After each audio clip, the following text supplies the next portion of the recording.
Halo, kembali lagi bersama Arga dari Creative Trader di sini. Dalam video ini, saya akan melanjutkan pembahasan saya dari video 2 hari yang lalu yang berjudul Cara Saya Mengubah Tabungan 1 juta rupiah jadi 1 miliar rupiah, di mana video tersebut secara luar biasa sudah ditonton 50.000 orang dalam 2 hari pertama. Dan kalau Anda sudah menonton video tersebut, Anda akan menyadari bahwa ending dari video tersebut sebenarnya terputus.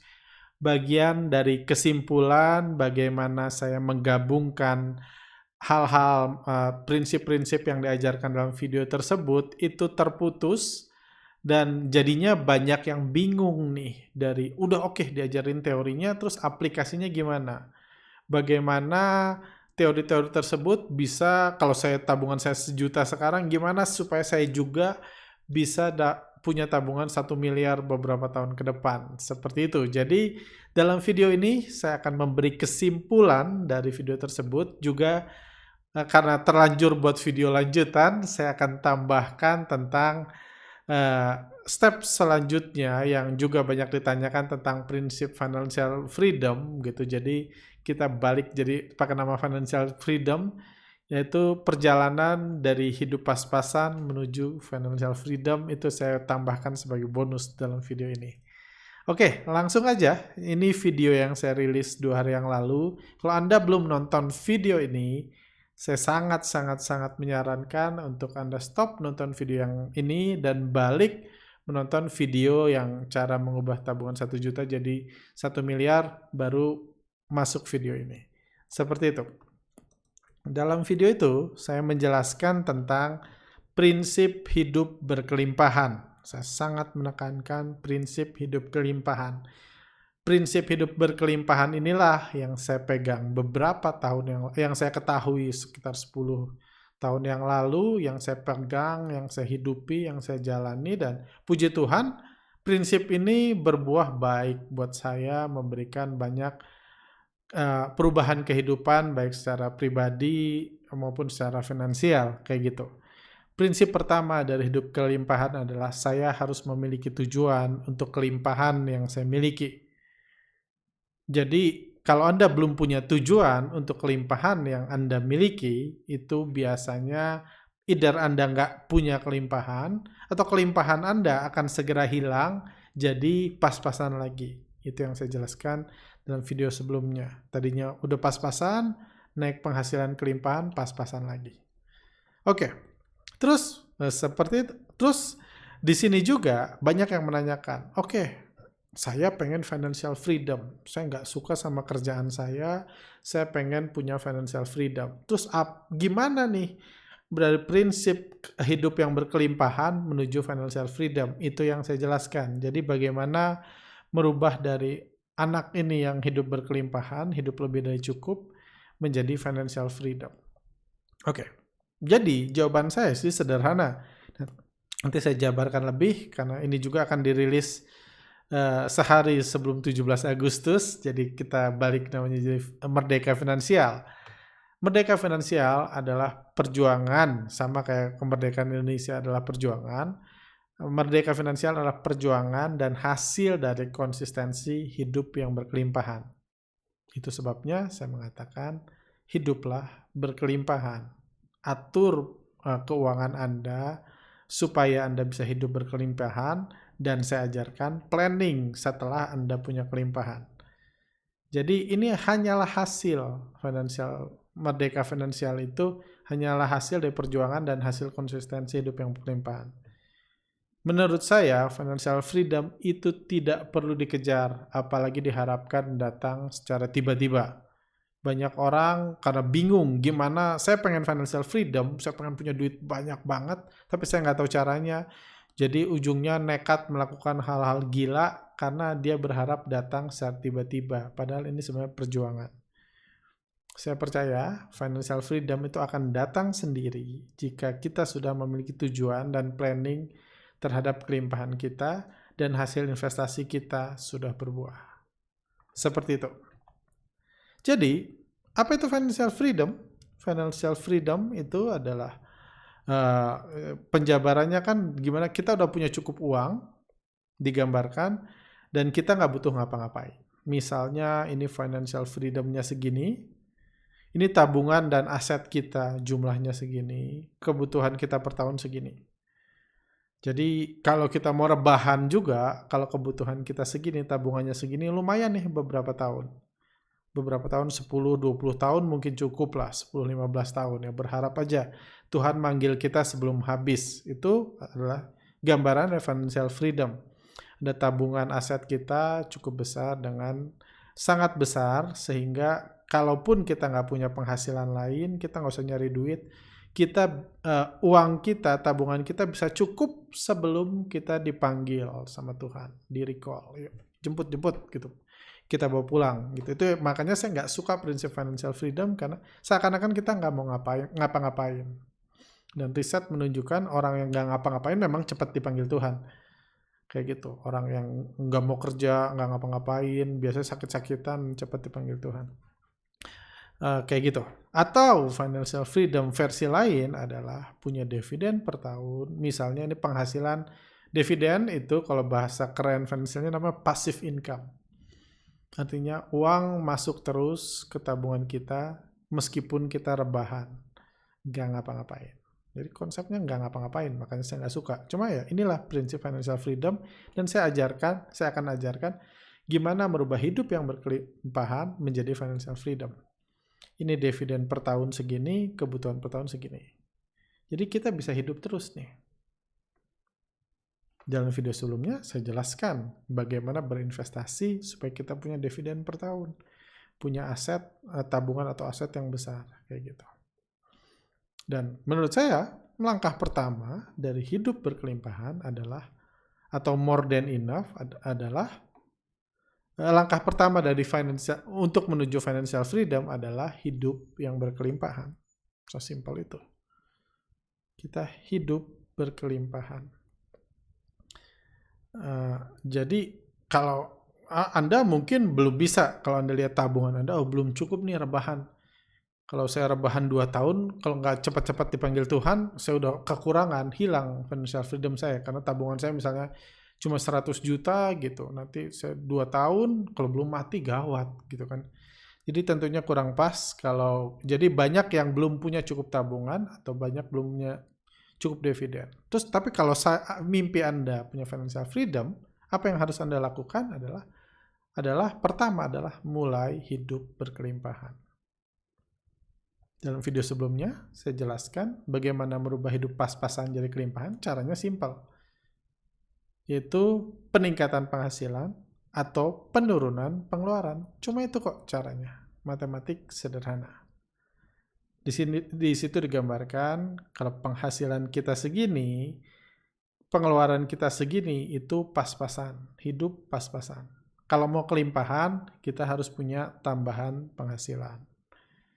Kerja lebih keras, punya side job, lembur, dan lain-lain, tambahan penghasilan.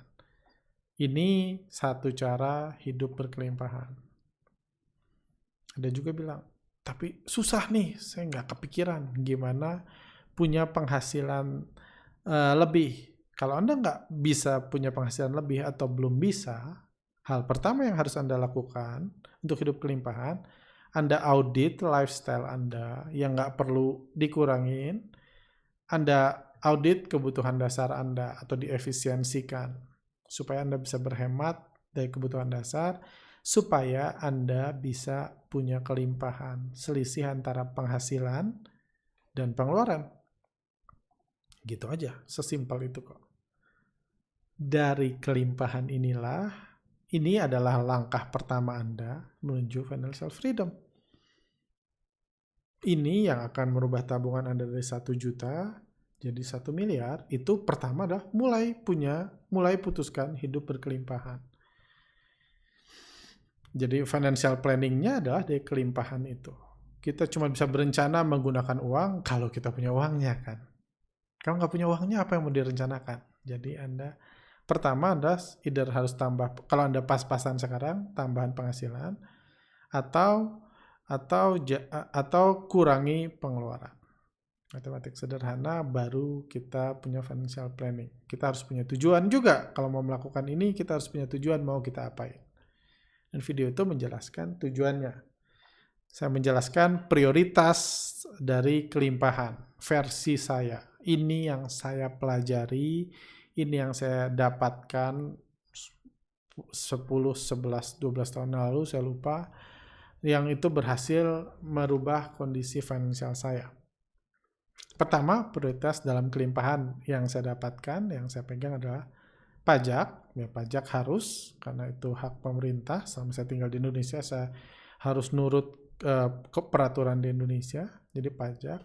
Dan yang saya highlight adalah giving, memberi. Dalam video itu saya jelaskan kenapa memberi harus jadi prioritas pertama bagi saya. Kenapa? Karena memberi adalah berlatih untuk merasa cukup. Dengan kita memberi, kita berlatih untuk mencukupkan hidup kita. Orang yang nggak pernah merasa cukup, nggak bisa memberi. Sementara berkelimpahan adalah more than enough, lebih dari cukup. Kalau Anda nggak tahu rasa cukup, nggak mungkin lebih dari cukup. Makanya prioritas pertama saya pegang adalah memberi. Balik ke cerita saya dulu. Dulu, hal yang menurut saya sangat merubah saya adalah saya belajar merasa cukup. Dengan cara apa? Waktu itu saya mutusin. Setiap tahun, pemberian saya harus dikali 2. Misalnya tahun ketika saya mutusin itu, sebulan saya ngasih 2 juta. Ngasih itu bukan nabung, bukan invest. Saya memberi 2 juta. Saya mutusin waktu itu tahun depan harus 4 juta. Tahun depannya lagi 8 juta. Tahun depannya lagi 16 juta. Ngeri loh. Itu setiap bulan kan. Setiap bulan 16 juta. Setiap bulan 32 juta. Mengerikan. Itu keputusan yang saya ambil dulu. Ketika hidup pas-pasan. Itu komitmen saya, karena itu melatih saya untuk merasa cukup. Cukup segini. Karena mau berkelimpahan syaratnya more than enough. Anda harus tahu enough-nya dulu dong, biar bisa more than enough. Jadi itu yang saya dapatkan, itu yang saya putuskan dulu. Saya mau memutuskan setiap bulannya saya memberi segini selama tahun ke depan. Itu planning pertama saya. Karena jujur, kalau dalam kehidupan saya sehari-hari, saya kerjanya trading saham, rasa cukup itu sangat penting. Kalau Anda nggak merasa cukup, Anda stres terus trading. Kalau Anda stres, Anda nggak bisa menganalisa dengan baik, nggak bisa memutuskan dengan baik.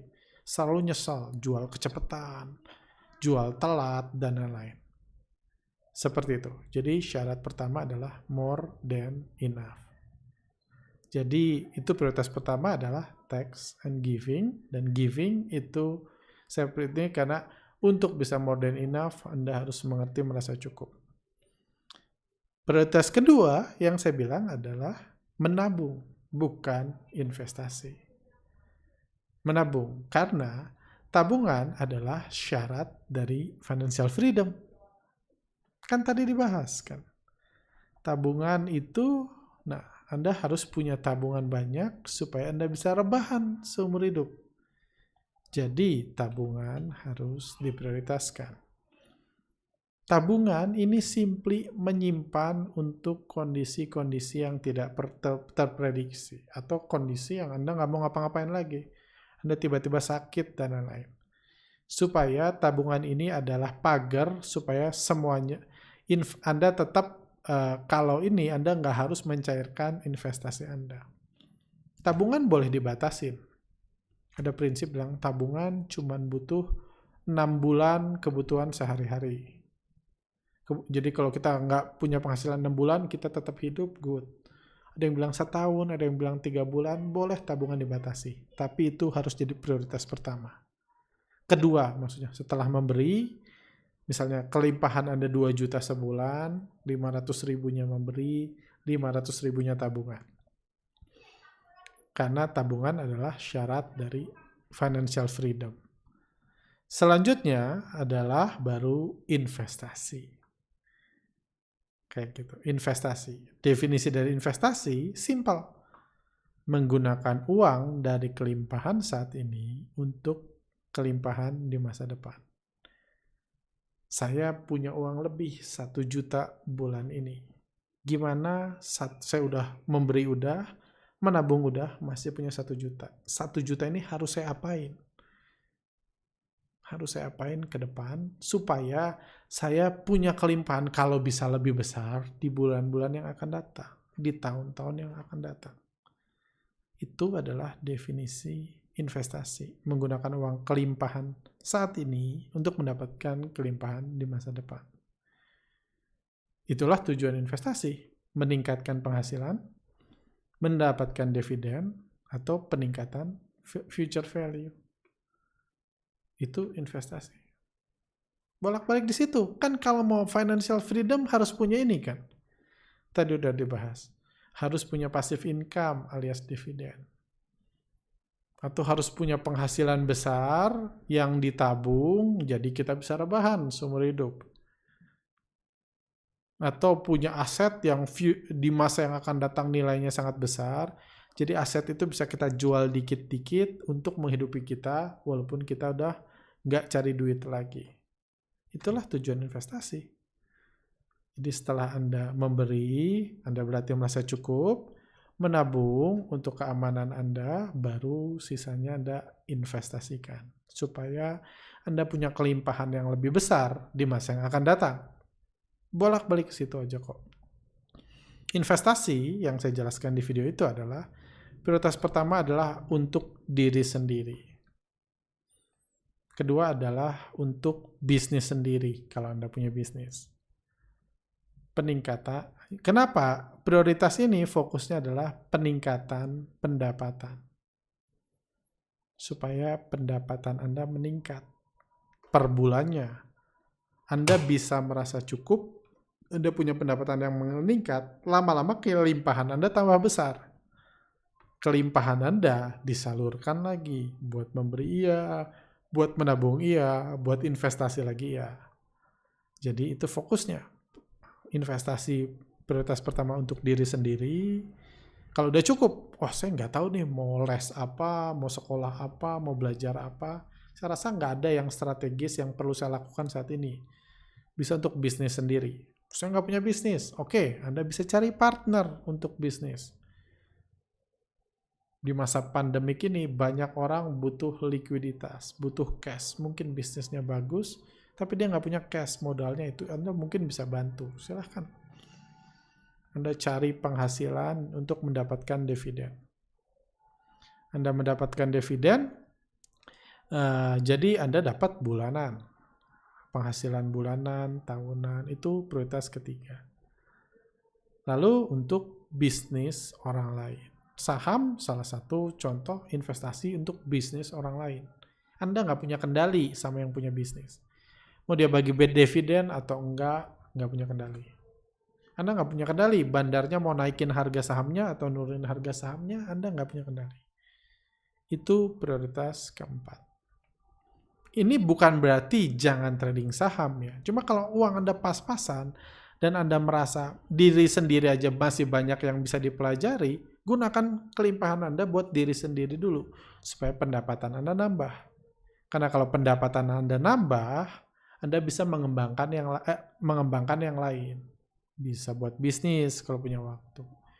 Bisa untuk bisnis partner, untuk mendapatkan dividen yang Anda bisa punya kendali terhadap bisnisnya. Buat bisnis sama teman Anda misalnya, dari kelimpahan itu. Atau buat bisnis orang lain, buat invest di saham dan lain-lain. Kayak gitu. Karena pada akhirnya inilah yang Anda butuhkan untuk bisa punya financial freedom. Inilah yang Anda butuhkan untuk tabungan Anda bisa pelan-pelan bergerak naik. Anda punya dividen dari keuntungan lebih besar. Tentu butuh proses untuk cari bisnis partner, butuh proses. Makanya saya bilang financial freedom itu perjuangan. Step by step by step by step, dimulai dari hidup yang berkelimpahan. Keputusan untuk hidup yang berkelimpahan. Dari mengetahui bagaimana merasa cukup. Setelah itu Anda dapat peningkatan dividen dan lain-lain. Ujungnya Anda dapat seperti ini kan. Anda tabungan, aset Anda bisa pelan-pelan nambah. Kebutuhan Anda juga terkendali. Bukan berarti kebutuhan Anda itu nggak boleh nambah. Boleh-boleh aja kok. Boleh-boleh aja nambah. Tapi kalau Anda terlatih memberi, Anda tahu kapan merasa cukup. Itu yang penting. Itu yang makanya saya bilang itu prioritas pertama. Atau kalau Anda punya dividen dan lain-lain, itu ada nyuntik bisnis orang dan lain-lain dapat ini, Anda bisa punya dividen besar yang mengalahkan kebutuhan per tahun Anda. Ini juga yang sedang saya kejar. Gimana saya punya dividen besar? Bukan karena saya pengen rebahan. Saya nggak ngerasa, saya lebih suka konsep hidup berkelimpahan daripada financial freedom. Karena saya senang kerjaan saya nggak mau pensiun. Mungkin pindah dikit, prioritas waktunya pindah, kayak gitu. Tapi tentu menyenangkan. Ya dividen per tahun lebih banyak dari kebutuhan per tahun. Atau punya aset future value kan, saham harganya naik, asetnya begitu besar mengalahkan kebutuhan kita per tahun, tentu menyenangkan. Nggak ada yang salah dengan financial freedom. Nggak ada yang salah dengan punya duit besar, sangat banyak, nggak ada yang salah. Nggak punya duit aja nggak salah kok, kenapa punya duit banyak harus salah? Kayak gitu. Cuman menurut saya seringkali mindset financial freedom itu membuat orang justru bingung. Saya harus ngapain, jadi nekat. Kayak gitu, karena nggak suka kerjaan. Bahkan itu seringkali dimanfaatkan oleh penjual produk-produk investasi yang nggak bertanggung jawab, supaya financial freedom beli ini aja, kayak gitu. Jadi dalam video ini saya mau menjelaskan, semuanya perlu step by step. Dan kalau saya, step pertama dimulai dari keputusan hidup yang berkelimpahan. Memutuskan untuk memberi sejumlah uang setiap bulan, setiap konsisten, supaya saya belajar merasa cukup dengan apa yang saya miliki. Dan satu lagi yang udah banyak dibahas di komentar adalah ketika Anda memberi ke orang yang membutuhkan, memberi untuk merubah kehidupan orang, somehow rezeki jadi gampang datang ke kehidupan Anda. Ada jutaan orang yang sudah merasakan itu, bukan saya sendiri.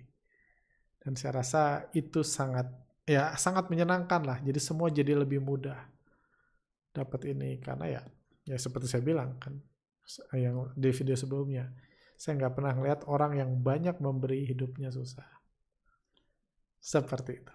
Oke, kurang lebih itu kesimpulan saya. Jadi itu step by step yang saya lakukan untuk merubah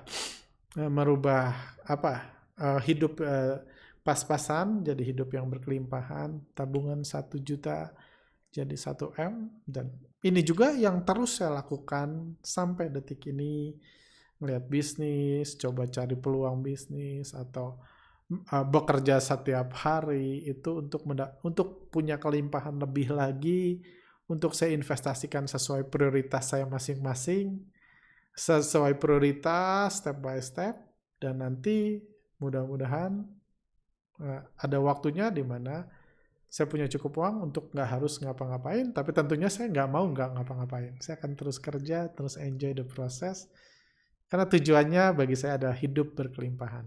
Kalau tujuan Anda financial freedom, itu hak Anda. Saya harap cara ini bisa membantu Anda juga. Thank you, sampai jumpa di lain kesempatan.